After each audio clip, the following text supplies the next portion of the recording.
do Maple Leaf Gardens, em Toronto, no Canadá, Jimmy Swaggart apresenta sua vibrante mensagem, O que aconteceu da cruz ao trono. Glória a Deus. Aleluia. Aleluia. Aleluia, aleluia. Louvado o nome de Jesus. Obrigado, músicos, cantores. Os que trouxeram a Bíblia, abram, por favor, no livro de Atos, capítulo 1. No livro de Atos, capítulo 1, começando no versículo 2. Lucas escreveu estas palavras e diz: até o dia em que, depois de haver dado o mandamento por intermédio do Espírito Santo aos apóstolos que escolhera, foi elevado às alturas. A estes também, depois de ter padecido, se apresentou vivo com muitas provas incontestáveis, aparecendo-lhes durante 40 dias e falando das coisas concernentes ao reino de Deus. E comendo com eles, determinou-lhes que não se ausentassem de Jerusalém, mas esperassem a promessa do Pai, a qual disse ele: de mim ouvistes, porque João batizou com água, mas vós sereis batizados com o Espírito Santo não muito depois destes dias. Eu quero falar sobre um tema muito palpitante: o que aconteceu da cruz até o trono.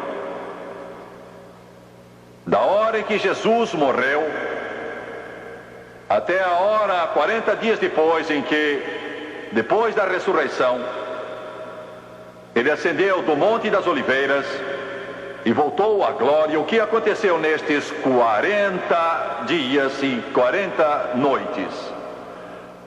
O que aconteceu da cruz até o trono? Esta é a mais emocionante história para a raça humana que lábios humanos já contaram, ou que o coração humano jamais sentiu. O que aconteceu da cruz até o trono?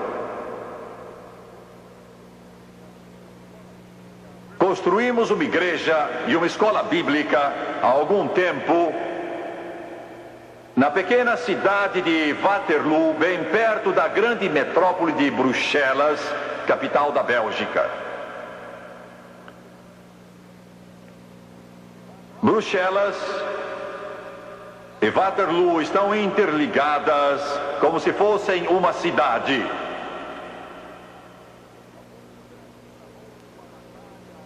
Há muitos anos travou-se uma batalha em Waterloo que veio a mudar o curso da história.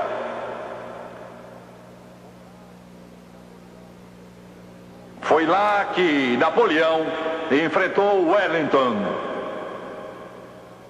o mais poderoso general que a Grã-Bretanha já teve, e Napoleão, que alguém chamou o arcanjo da guerra. Era a chance de Napoleão dominar o mundo. Se ele derrotasse Wellington em Waterloo, o mapa do mundo teria sido bem diferente. O futuro da humanidade teria sido diferente. E ele chegou perto de conseguir. Eu estive lá há dias nesse campo de batalha, onde quase 150 mil soldados morreram naquela terrível batalha de algumas horas. Wellington ocultou suas tropas ao longo de uma estrada, com aterros de um lado e do outro, e por uma outra razão, sabida só por Deus, Napoleão, ele não compreendeu bem o que estava lá. Quando lançou o ataque, as forças mais poderosas da face da terra, a excelente guarda napoleônica que dominou toda a Europa, ela encontrou um muro e foi rechaçada. Napoleão não cedeu nada. Por uma razão desconhecida, ele continuou dando a ordem de avançar, de ir em frente, ir em frente, ir em frente. E seu exército foi desbaratado. E Napoleão foi feito prisioneiro. E ali se desfez todo o seu império. E em Londres, no alto de um edifício, porque isso foi antes do telefone e do telégrafo, ergueram grandes letreiros que diziam: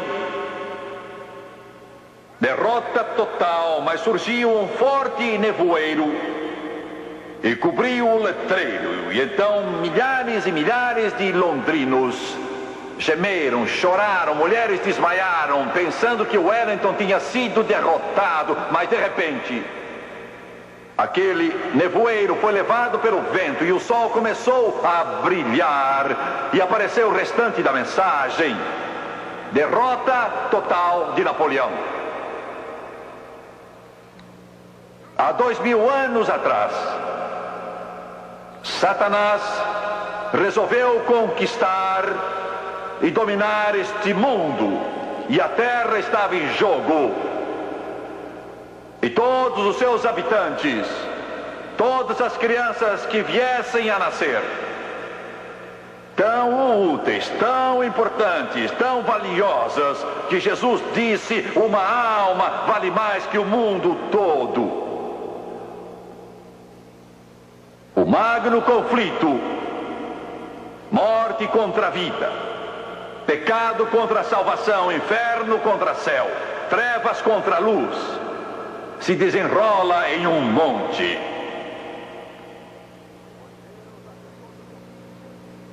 Pois Deus, na pessoa do seu Filho Jesus Cristo, ofereceria a sua vida, o Filho de Deus encarnado, Deus manifesto em carne, Emanuel, Deus conosco, pois Jesus é Deus.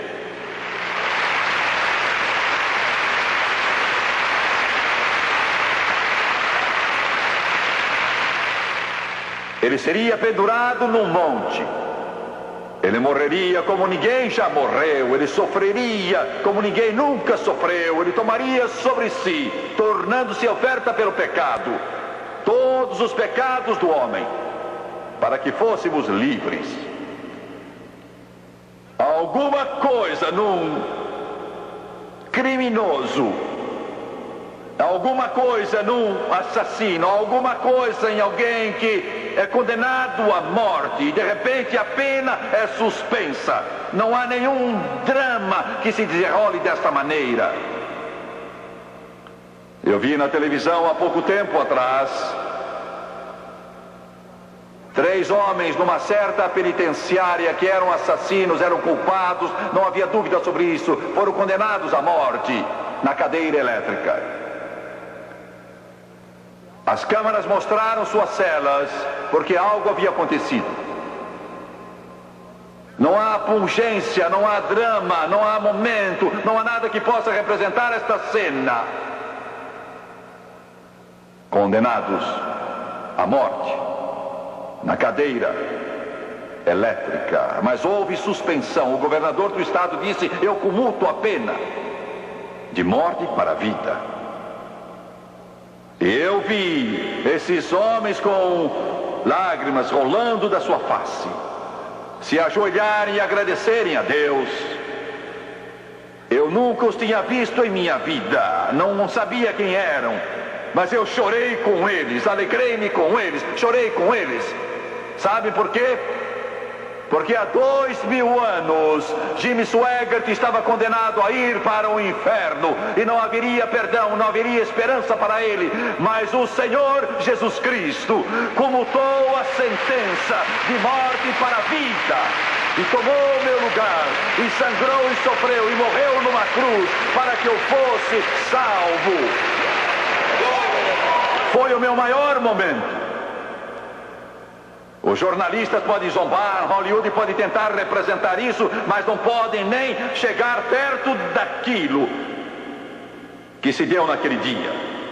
Porque naquele dia tão tenebroso, eles o penduraram numa cruz e Satanás sentiu uma alegria infernal. O inferno deve ter zombado, as trevas devem ter triunfado e a morte deve ter rido. Deus ia morrer. Mas espere só, diabo, o domingo vem aí. Glória, aleluia, aleluia. E a horrível, medonha, monstruosa, infernal agonia. A morte senta no seu trono, suprema sobre a humanidade. Mas espere um pouco, morte, o riso vai morrer na sua garganta, porque o domingo vem aí. Eu estou aqui para dizer que apesar do mundo hoje, eu estou aqui para dizer que a dor e sofrimento hoje, eu segurei muitas criancinhas em meus braços e vi os olhos deles embaciados de fome. Olhei para seus corpos esqueléticos, segurei suas mãos e vi os seus bracinhos frágeis. Pus os meus dedos no seu rosto e encostei meu rosto no delas, sabendo que iam morrer, não por causa de uma terrível doença, não por causa da leucemia que ataca tantas criancinhas, nem por causa de câncer, mas por falta de algum alimento, um pouco de pão, alguma coisa. E eu as acheguei a mim pensando se elas sabiam, pensando se elas sentiam, pensando se elas entendiam. Diabo, é sexta-feira, mas o domingo vem aí. O domingo vem. A dor, a doença, o sofrimento, o crime, a guerra, o ódio estão no mundo hoje, mas o domingo vem. Estou aqui para dizer que o mundo não vai explodir numa agonia de poeira termonuclear, não vai morrer pelas mãos de um maluco qualquer, mas estou aqui para lhes dizer que Jesus vai voltar, o Rei dos Reis e Senhor dos Senhores vai voltar. Ele terá a última palavra, terá a palavra final, cantará o último hino, ele dirá a palavra final. Jesus Cristo, o Senhor da glória, o Rei do céu já triunfou e ele vai voltar outra vez. Satanás vai atacar, mas acabará sendo derrotado. E Satanás foi derrotado. Foi derrotado no Calvário 2000 anos atrás. Nunca houve um momento como o da ressurreição de Jesus. Palavras não podem expressar, o coro aleluia não pode cantá-lo, a língua do pregador não pode dizê-lo, o coração da criança não pode sentir. Em toda aquela glória da ressurreição, quando o sol surge esplêndido, o Filho de Deus saiu daquele túmulo e os anjos disseram: não está aqui. Mas se vocês estão procurando os ossos naquela cripta, se estão procurando nos mausoléus, se estão buscando entre os mortos, não está aqui. Se o estão buscando entre os mortos, entre aqueles que já partiram para o além, não está aqui. Mas se vocês estão procurando nesta sepultura, a sepultura em Jerusalém não está aqui, já ressuscitou. Glória. Eu clamo, eu canto, eu acordo todo dia e digo: ele está vivo. Sou um fanático. Vocês estão vendo um fanático de verdade, genuíno, de corpo inteiro, fanático. Glória a Deus, ele enche meu ser, ele domina toda a minha vida. Não está morto, está vivo, não está no túmulo, ele está sentado à mão direita do Pai, sua missão cumprida, intercedendo a favor dos santos. Satanás está derrotado, a morte já foi vencida, a sepultura foi conquistada e Jesus Cristo vive.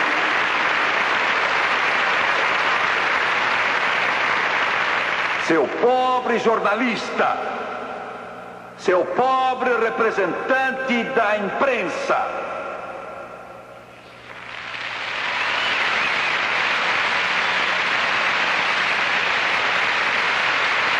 você escreve a respeito de um grande jogo qualquer de futebol, e você diz: mas que página brilhante! Você escreve sobre um acontecimento notável e pensa, veja só que coisa maravilhosa. E escreve a respeito de um desses filmes de Hollywood e pensa que escreveu uma grande coisa. Porque você não escreve sobre o maior fato que jamais aconteceu, que Jesus vive, Ele vive, Jesus Cristo vive hoje. Louvado seja Deus, está vivo, está vivo, está vivo, está vivo.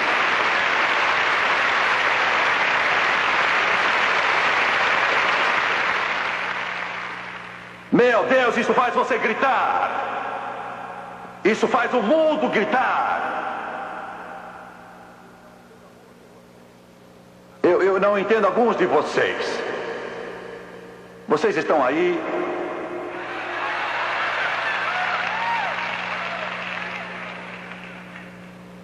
Eu tenho pena de vocês. Por isso que ele disse que a trombeta vai soar 2 vezes quando ele vier. Vai tocar a 2ª vez para acordar alguns de vocês.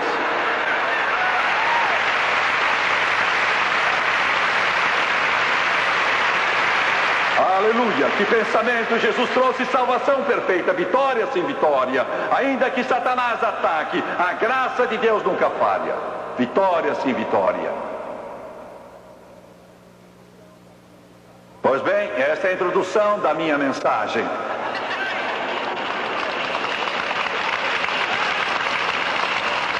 O que Jesus fez, o que aconteceu da cruz até o trono. O que aconteceu da cruz até o trono. 40 dias e 40 noites, ele andou na terra. Foi visto. A primeira coisa que nos deu foi salvação. Naquele dia memorável, registrado em São João, capítulo 1, quando João Batista estava batizando no Rio Jordão, esta foi outra cena vinda lá da eternidade. Eu posso ver João Batista batizando em nome de Deus os que vinham para servir a Deus, arrependidos. Deve ter sido uma multidão esse dia. E de repente, uma coisa elétrica corre e enche o ar. Pode-se sentir. O Batista deve ter parado um pouco de batizar. E de repente ele vê Jesus. Que momento deve ter sido? Ele tinha estado nesse deserto desde que era criança, orando e esperando por esse momento. Foi eletrizante, foi estupendo, foi cativante, foi cintilante, foi tão grandioso que nem se consegue descrever. E ele disse, eis. E quando ele disse, eis, todo mundo virou e olhou. O Cordeiro de Deus, que tira o pecado do mundo. Você entende o que João está dizendo? Você entende mesmo o que João está dizendo? Entende o que João disse naquele dia? Eu sendo gentio, você sendo gentio, nós não entendemos como deveríamos entender. Mas João era judeu e sendo judeu, ele sabia o que estava falando. Quando disse, eis o Cordeiro de Deus que tira o pecado do mundo. Quero que você note 2 coisas. Primeira, ele usou a palavra pecado, não disse pecados no plural, e sim pecado singular. Tira o pecado. O homossexual não tem de ficar preso. O alcoólatra não tem de ficar preso. Aleluia! Glória a Deus! O drogado não tem que ficar preso. O pecador agora é livre. Jesus tira o pecado do mundo. Porque por 1600 anos, desde a lei de Moisés, tinham sacrificado milhares e milhares e milhares de cordeirinhos. Dizem que provavelmente o povo judeu sacrificou 2 bilhões de cordeiros durante todos estes anos. Pense nisso. não 2 milhões, mas 2 bilhões, guardavam um cordeiro para o dia da expiação 2 semanas. Então o examinavam bem, para ver que não fosse doente, que tivesse saúde perfeita, sem mancha nem ruga, quando era morto. Eles cortavam no torso e abriam a carne para ver se não havia defeito nenhum na carne. Porque ele era o tipo do cordeiro vindouro, tinha que ser perfeito. E eles então ofereciam dia após dia, dia após dia após dia. Mas Paulo testificou na carta aos Hebreus, do capítulo 10, versículo 4, que o sangue de touros e bodes não podia tirar o pecado. Tudo que fazia era cobrir, só cobria o pecado. Os pecados do povo eram só cobertos e afastados, mas continuavam lá, cobertos, só afastados. Os pecados estavam lá, cada vez mais e mais numerosos. Um monte que parecia atingir a eternidade, sempre mais alto. Os meus e os seus pecados, os pecados de todos que já viveram. Todos esses touros, bodes e cabras e pombras eram centenas de bilhões que não podiam tirar o pecado, só podiam afastá-lo. Quando João disse: eis o Cordeiro de Deus que tira o pecado do mundo, ele sabia o que estava dizendo. Aleluia! Ele dizia: este agora, o Cordeiro de Deus, não só vai cobrir o seu pecado, ele não vai somente afastá-lo, ele não vai só pôr uma cobertura nele, mas ele vai tirar o pecado, de modo que não haja mais pecado. Livre, livre, livre, livre, livre, afinal. Você entende isso? Você entende isso? Quando Jesus ressuscitou, a primeira pessoa que o viu, você sabe quem é que foi? Foi uma mulher. Aleluia. O que está dizendo Swaggart? Digo que Jesus Cristo libertou a mulher. Digo que Jesus Cristo libertou a mulher. Digo que a mulher hoje goza liberdade. Glória. O primeiro não foi Pedro, Tiago, não foi João, não foi Tomé, não foi André. Foi a Madalena, Maria. Aleluia! Glória! Senhoras, como se sentem? Senhoras, não foi uma honra? Ele saiu fora do túmulo, poderia ter tido um séquito da hóstia angelical para servi-lo, poderia ter os apóstolos em fila, mas teve ali a mulher de quem tinha expulso 7 demônios para saudá-lo primeiro.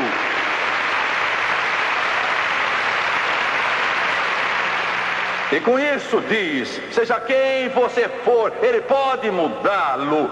Seja você quem for, ele pode libertá-lo. Seja quem for, ele pode salvá-lo. Você está assistindo pela manhã, está assistindo à noite, você está assistindo homossexual e a sua consciência está roendo. E você morre aos poucos e já não aguenta mais. E você não sabe o que fazer. Eu sei de um que pode libertá-lo, que pode mudá-lo. Nesta hora, pelo poder de Deus, não uma reabilitação psicológica, mas um milagre, mudança instantânea pelo poder do Todo-Poderoso. Glória. Um senhor me escreveu há dias e disse: Jimmy Swaggart, aqui está o meu último dinheiro que costumo gastar com bebida. Estou mandando a você, para você pregar na televisão, e com a ajuda de Deus eu nunca mais vou beber nada.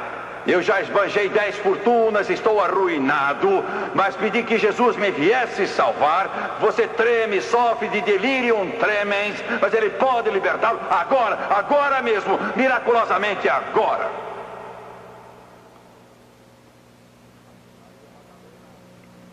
E Maria Madalena pensou que fosse o jardineiro, mas ele a chamou pelo nome Maria. Você não acha isso nas diferentes traduções? Porque eu acho que os tradutores da Bíblia hesitaram um pouco em fazer essa tradução. Diz assim: Jesus disse a Maria: não me toques, eu ainda não ascendi ao Pai. Mas original, a língua em que foi escrito, é um pouco diferente. O que aconteceu foi que Maria agarrou suas pernas e não o quis largar.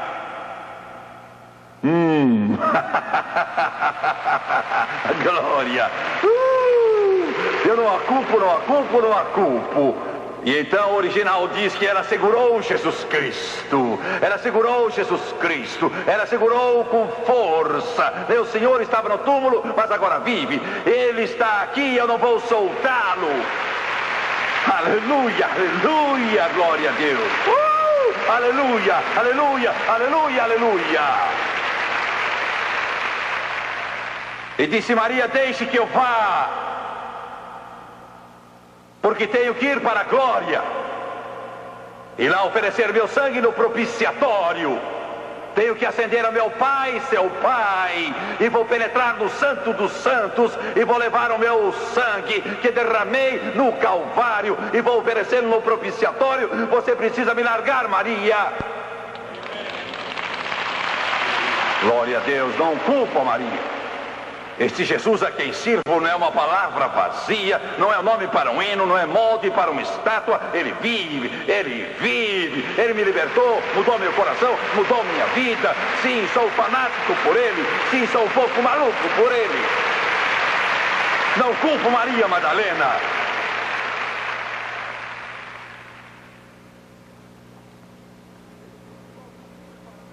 Ele disse: vou subir para meu Pai. E foi quando ele ofereceu o sangue no propiciatório. Quero falar sobre o propiciatório.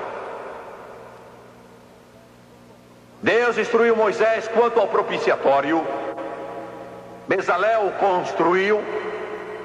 Ele foi ungido por Deus para fazer o propiciatório. O propiciatório era de fato uma tampa de ouro batido. Era uma peça só, posta sobre um cofre, 2 metros de comprimento, 1 metro de largura, feito de ouro também.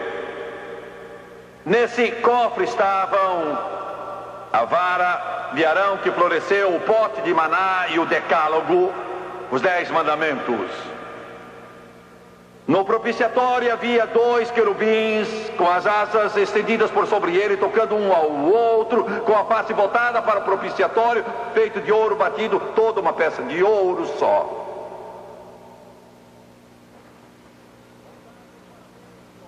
Voltados para a lei violada, voltados para os mandamentos quebrados pelo homem, que diziam: não furtarás, não matarás, não cometerás adultério, etc, etc. O homem era culpado.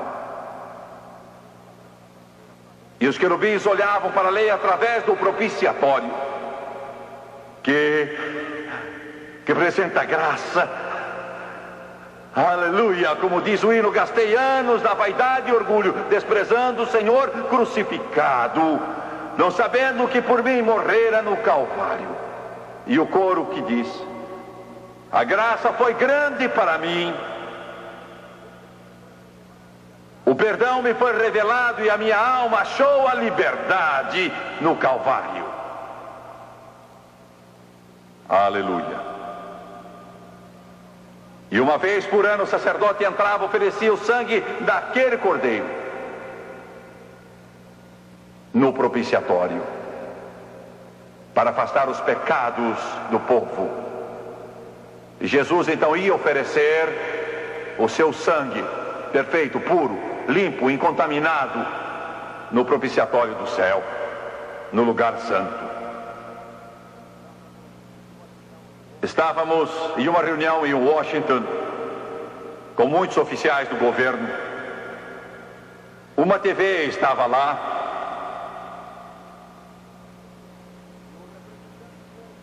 e o representante de um programa que não vou mencionar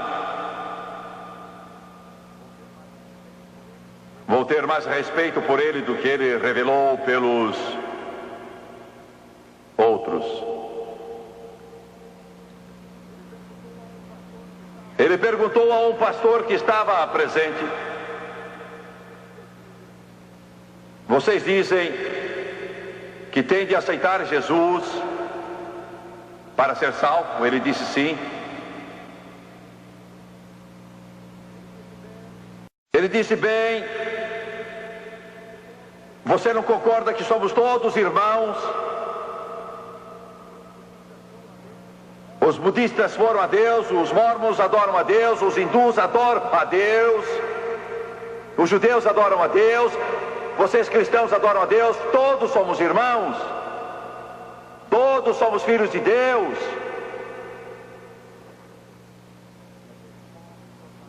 E aquele pobre jornalista teve de ouvir a resposta seguinte: não, senhor, não somos todos irmãos. Não somos todos filhos de Deus, somos todos filhos de Adão. Somos todos filhos de Adão. Para ser filho de Deus, você tem que aceitar Jesus Cristo. É isso que intriga o mundo, é com isso que o mundo se irrita, é por isso que o mundo range os dentes. Eu vou para o céu, mas vou do meu modo. Vou ter minha religião, vou ter minha salvação. Jesus talvez fosse um bom homem, talvez, não sei, não creio que ele tenha sido filho de Deus. Eles dizem: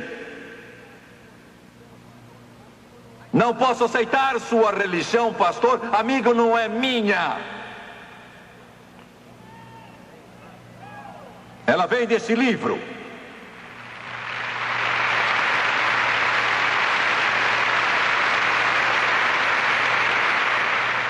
Se não gosta dele, como vai substituí-lo? Com o quê?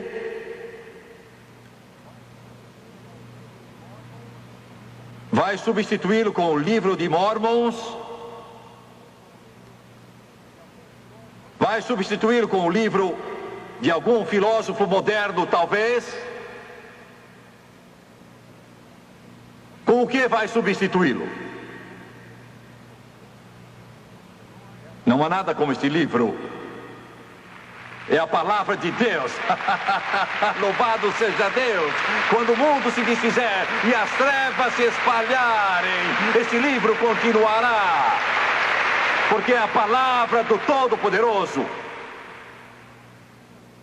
E você não irá para o céu se não aceitar Jesus Cristo como seu Salvador pessoal. Não pode chegar a Deus se não aceitar Jesus Cristo como seu Salvador pessoal. Por quê? Porque Ele é Deus, porque Ele veio do céu, não foi outro, mas Jesus Cristo veio do céu e morreu lá na cruz do Calvário e pagou o preço dos seus pecados. E você vai ter de responder a Ele.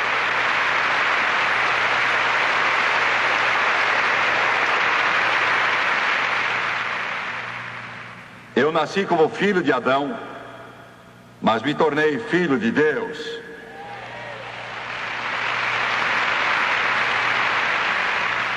Em segundo lugar, não só Ele nos deu salvação, mas nos deu vitória. Vitória, vitória. Eu quero dizer uma coisa aqui antes de continuar. Não tenho paciência, e Deus não tem paciência com crentes cara comprida. Azedos, zangados, de cabeça baixa. Alguém me perguntou há dias: você é membro da família da fé? Eu disse: sei que não sou membro da família da dúvida.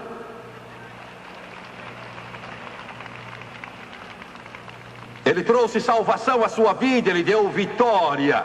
Você deve se levantar de manhã com um sorriso, endireitar os ombros, olhar o diabo bem firme nos olhos e dizer: esse é outro dia que o Senhor fez, vou me regozijar e alegrar nele. Ele deu vitória a você, deu alegria a você, deu paz a você, deu poder a você.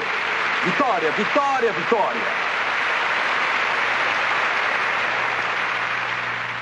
Pois bem,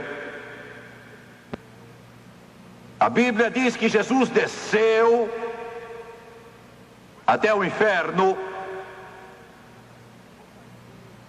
E ele levou cativo o cativeiro e concedeu dons aos homens. A Bíblia diz que ele deu apóstolos, profetas, evangelistas, pastores e mestres. Vou ajudá-los um pouco. Estão vendo estes homens na plataforma hoje? Eles são dons.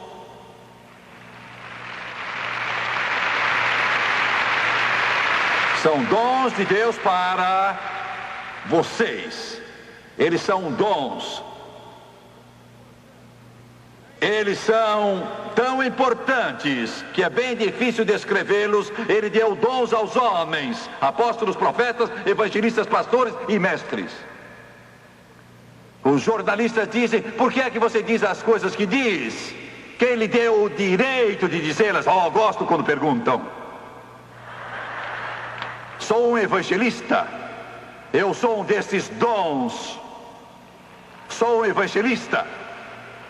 Meu trabalho é fazê-los contorcer-se. Minha ocupação é fazer vocês se mexerem na cadeira. Minha ocupação é tirar o seu sono. Minha ocupação é fazer vocês virarem de lado para o outro. Minha ocupação é pôr o temor de Deus no seu coração. É por isso que Deus me chamou. Sou um evangelista. Aleluia! Glória! Ame seu pastor. Ore por seu pastor. Peça que Deus abençoe seu pastor, porque está orando por um dom. É o que a Bíblia ensina. Ensina a orar pelo pastor.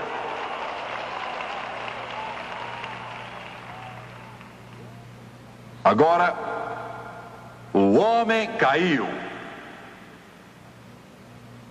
Senhor evolucionista, mas não caiu de uma árvore.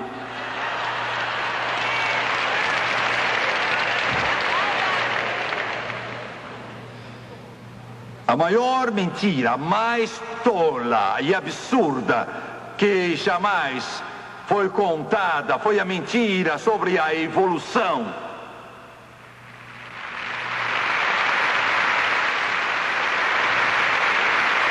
Que há 10 bilhões de anos você surgiu de um tipo de vida primitiva.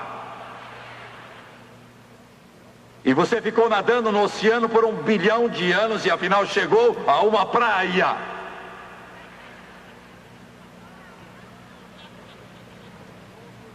E então surgiram pintas em outro 1 bilhão de anos na sua cabeça e elas foram se desenvolvendo até se tornarem orelhas. É isso que essa gente ensina. Que as universidades ensinam. Não todas, mas muitas. Fale mesmo! Eu falo.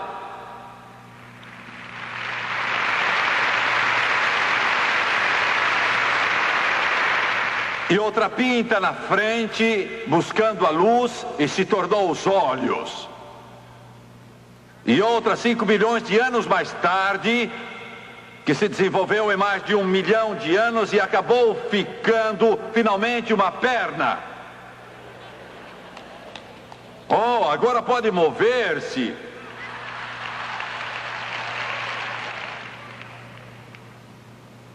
E vejam o que mais. Desenvolveu uma cauda para pendurar na árvore. Coisa mais linda. Estão vendo? Não é mais fácil crer que no princípio Deus criou os céus e a terra? Não é mais fácil crer? Não é muito mais fácil só crer na Bíblia? No princípio Deus, Deus, Deus, Deus, Deus. Diretores de escolas e professores, vocês querem tirar Deus das escolas? Deus ainda vive. Querem tirar Deus dos compêndios, mas Ele ainda vive.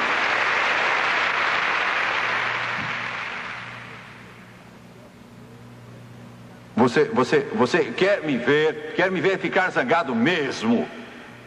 Quer me ver ficar cheio de indignação?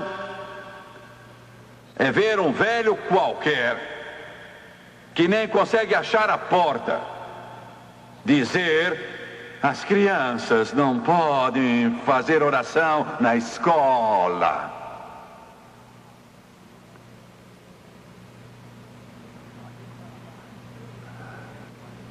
Aqui no Canadá eu não sei o que acontece, mas nos Estados Unidos demitiram um técnico porque curvou a cabeça e orou com o seu time antes que fosse jogar. Um certo juiz disse a um formando que não podia orar quando fosse fazer o seu discurso à classe de formandos. Mas eu teria orado.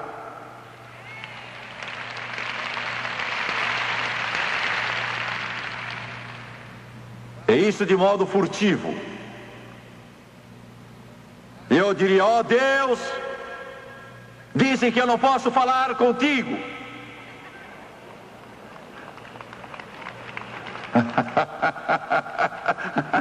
Então, eu acho que não posso, mas se pudesse, então é isso que eu diria. Aleluia, aleluia, aleluia. Ditadores surgem em vão, déspotas surgem em vão, os tribunais surgem em vão, mas esse livro permanece. O Deus desse livro é para sempre. O Deus desse livro viverá para sempre.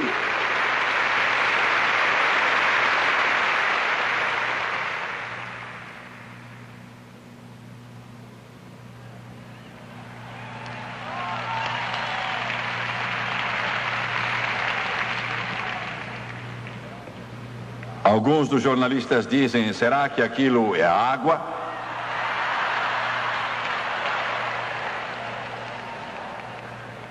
Sim, é água, e se você chegar perto eu batizo nela também.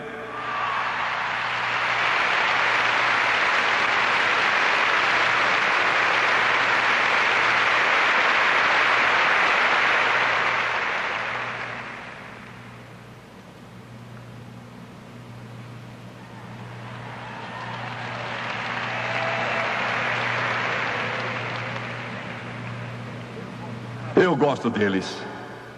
Eu gosto desses jornalistas de fato. São gente boa, gosto deles.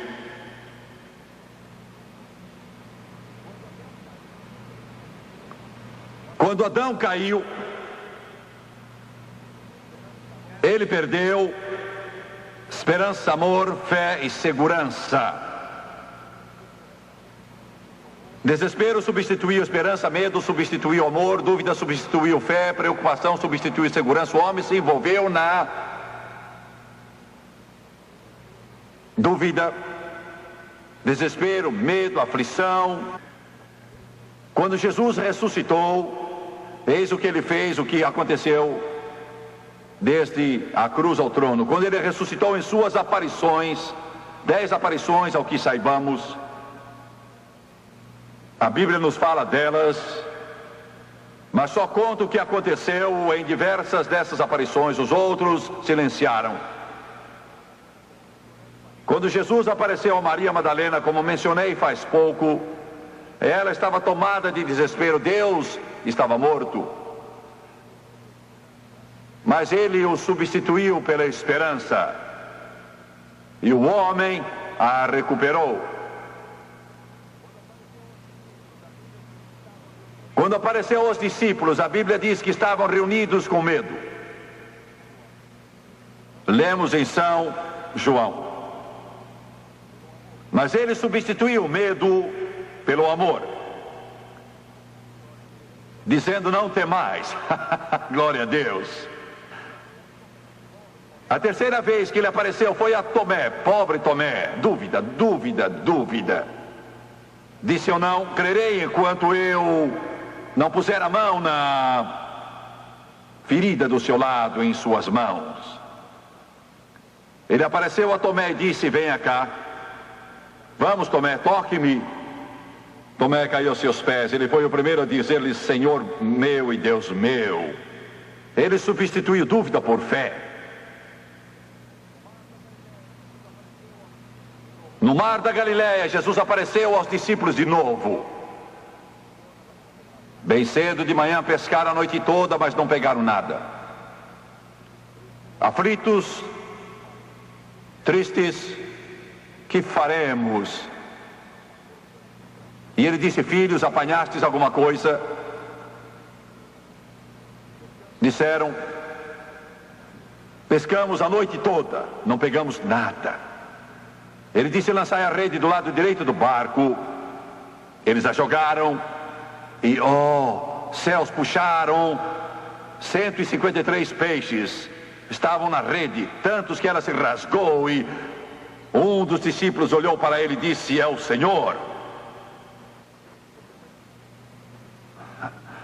Você conhece Pedro? Sabe como ele é? Ele pulou na água.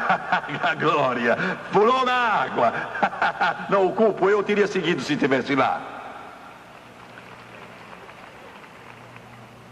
Substituir a aflição por segurança. A última coisa, não só nos deu salvação, nos deu vitória, mas nos deu o Espírito Santo. Ele disse: eu enviarei outro Consolador, outro ajudador, o Espírito Santo.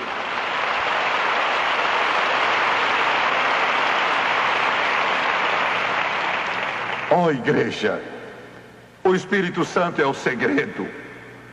Não o diploma de universidade, não o templo que custou milhões, não talento, habilidade, mas o Espírito Santo.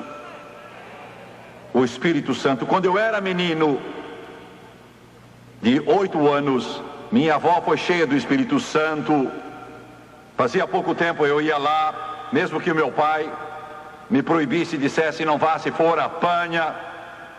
Ele dizia: a religião pôs a sua avó maluca, perdeu a cabeça, está falando em outras línguas, está fora de si, está doida, está biruta mesmo, está com o parafuso frouxo, ela está completamente fora de si, não está certa. E você não chegue perto, se você chegar perto vai pegar em você. Estava certo. Estava certo. Estava certo. Graças a Deus estava certo.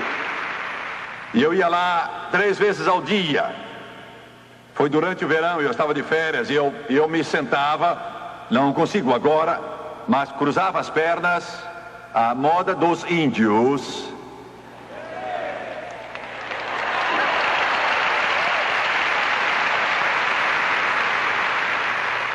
E então dizia: vovó, conte-me, tinha 8 anos, conte-me como foi cheio do Espírito Santo. Mas para aqueles que não o conhecem, isso não faz sentido algum. Vocês não iriam entender isso. E ela me contava, seu rosto brilhava. E então chegava num ponto em que o poder de Deus a tocava, e por essa razão eu ia 3 vezes ao dia, manhã, tarde e noite. Porque eu queria sentir aquilo. Janete cantou: a gente se sente bem. Não vivo de emoções, vivo pela fé. Mas eu era garoto de 8 anos e eu sentava lá. Ela chegava ao ponto que me contava a mesma história 3 vezes ao dia. Como Jesus a encheu do Espírito Santo. Ela chegava naquele ponto e aí o poder a tocava. E ela estremecia, toda vez ela estremecia. Vocês acham isso fanatismo? Eu entendo isso. Você está tão seco que range ao andar, eu sei. Eu sei muito bem. O poder de Deus vinha sobre ela e vinha sobre mim.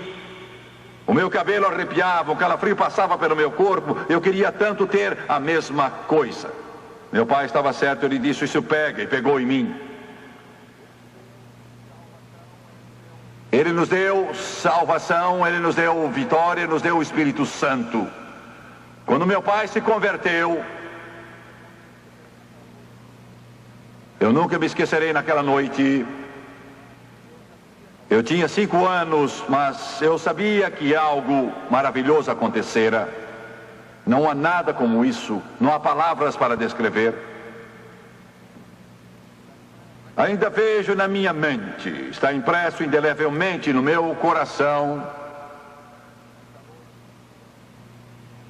Nessa noite, eu tinha 5 anos.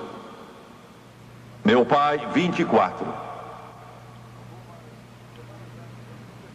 Algumas semanas antes, ele nunca tinha visto uma Bíblia, nunca tinha entrado numa igreja.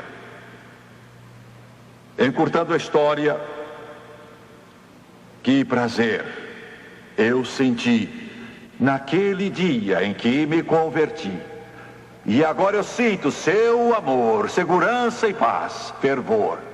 Sou feliz, tão feliz, pois em Jesus me satisfiz. A primeira pessoa a falar com meu pai foi Jorge. Ele também tinha sentido profunda convicção, mas ele não quis fazer a decisão, ele lutou. Estava chorando, com lágrimas rolando. Ele amava meu pai, tinha idade para ser pai dele. Os dois eram sócios. Veio e abraçou meu pai e disse: estou alegre. Chamavam Sani, sempre chamavam Sani. Sani, fico alegre, muito alegre.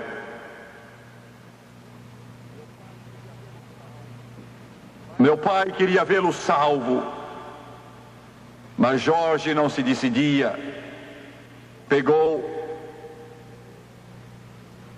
o vício de beber, perdeu um negócio após outro. Ele bebia tanto que o seu corpo ficou afetado. Ele teve um derrame, andava arrastando a perna na rua, perdeu seus carros, perdeu sua casa, mudou de uma bela casa para uma outra, um barraco. Não quis dizer sim a Jesus. Acabou perturbado na mente. E ele podia ser visto andando em frente da nossa casa. Meu pai muitas vezes o apanhou e muitas vezes meu pai testemunhou a ele, mas ele era rebelde e blasfemava.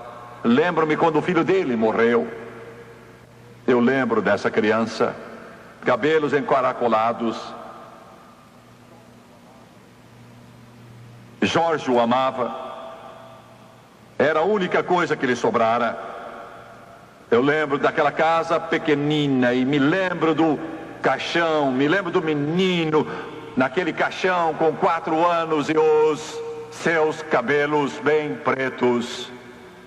Eu lembro de Jorge, eu era menino, ele batia com os punhos do lado daquele caixão e meu pai, pondo o braço ao redor dele, Jorge chorava e dizia: se é assim que Deus age, eu não o quero. Deus, o que é que eu te fiz para tirares a única coisa no mundo que eu amava? Não tenho mais nada, acabou-se, tudo terminou e agora meu menino se foi. Eu te odeio, eu te odeio. Eles desistiram, não havia esperança. Eu pensei que ele morreu perdido. Quando o puseram num túmulo, a esposa praguejou e disse que bom que ele morreu. Eu pensei que ele morreu perdido. Mas há poucos dias, eu estava sentado à mesa com Lester Sunray e sua irmã Leona. E foram Leona Sunray, sua mãe, a mãe de Lester Sunray, que trouxeram o evangelho à nossa cidade há quase 50 anos na Louisiana, na América. E essa senhora Leona Murphy Sunray, ela arrancou o mato com as mãos do lote vazio em que construíram a igreja onde minha família foi salva. E começamos a falar dos velhos tempos. Ela disse: sabe, Tim, na última viagem que eu fiz na sua casa, se eu me lembro bem, foi a última viagem. Ela disse: eu vi seu tio, meu tio era rico, um multimilionário diversas vezes. Eu nasci na casa dele, 1935, 15 de março. Ela disse: eu ouvi, parei, o cumprimentei, e meu tio Lee a amava. E ela estava perguntando sobre meu avô, meu pai, minha mãe, sobre o pai e mãe de Jerry Lee Lewis, sobre o pai e mãe de Mickey Gilley. E ela perguntou sobre Jorge. Ele disse: olhe, Jorge está morrendo. Não vai durar muitas horas mais. E ela disse: Jimmy, eu fui depressa até lá. Entrei naquela casinha. Ele estava ali deitado. E ela ajoelhou junto a ele e disse: Jorge, você me conhece? Eu sou Leona Sanraio. Ele olhou, um olhar parado. E afinal sacudiu a cabeça assim. Ela disse: chegou a hora. As cortinas estão descendo. Terá valido a pena quando virmos Cristo. Senhoras e senhores, John Starnes.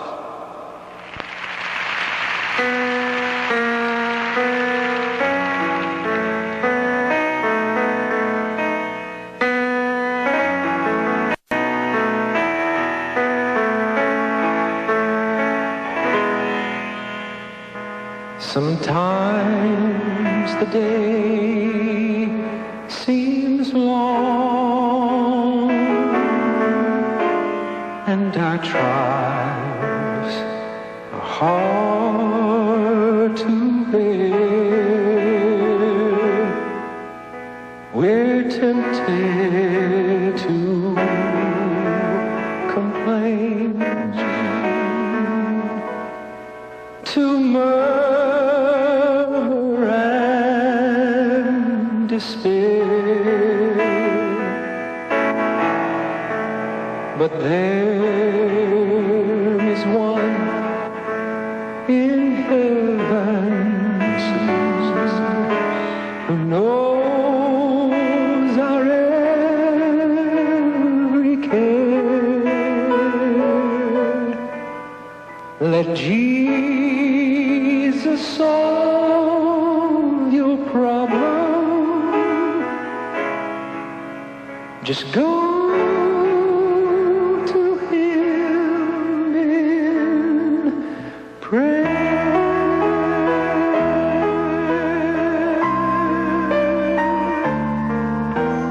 Sometimes the day seems dark without a ray of light. We're tossed and driven on with no human help in sight. But Christ will soon appear to catch His bride away. All tears forever over in God's eternal day.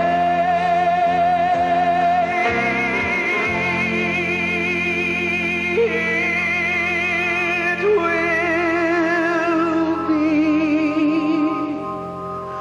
worth it all when we see Jesus. Life's trials will seem so small when we see Christ. One glimpse of His dear face, all sorrows will erase. So bravely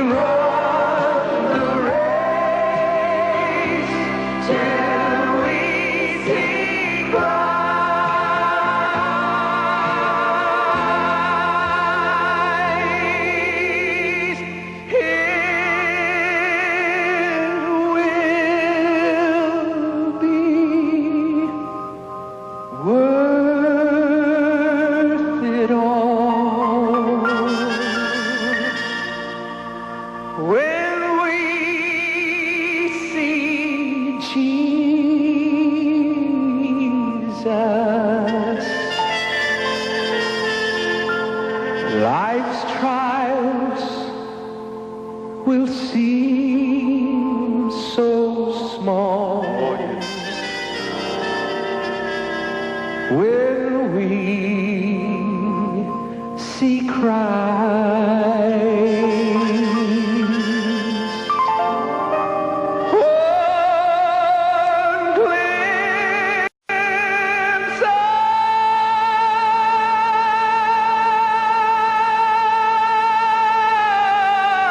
His dear face. Just one glimpse. All sorrows will erase. So bravely run the race till